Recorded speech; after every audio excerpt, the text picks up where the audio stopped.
Actually, natutuwa ako sa iyo, Sir Mau, kasi step by step, nagkakaroon ka ng parang Q&A portion doon sa stage na pagdadaanan ng isang applicant. Kasi sir, maraming tanong hindi ko masagot. Kaya nga. Siyempre, ang dapat tumagot niya, mga katulad niyo po, di ba? Mga medical, dental. Opo. Napakagandang pagkakataon nito kasi nung time natin, wala namang ganito eh. Ngayon, parang spoon feeding na lang sila. Subo na.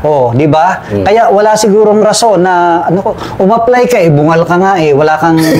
So, alam mo na sa sarili mo. Kasi mahirap pong... Nag-apply bungal. Di ba? So, nasa inyo na po yan. Nakapag-proseso na siya, di ba? Opo. Nakapag-proseso na siya ng may BMI, agility. Pagdating sa dental, bagsak kasi bungal pala siya.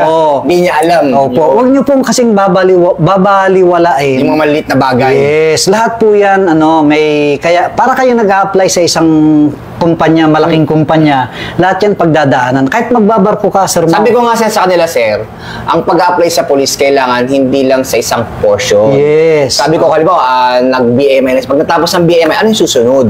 Saka, sir, doon naman sa ginagawa natin, sir, hindi lang for the content, kundi nakalagay sa YouTube natin, lahat ng mga, simula nung unang-una pa, masusundan nila, simula ng BMI, hanggang mag-o-taking, hanggang sa training nila, nasusundan lang yung ginagawa natin.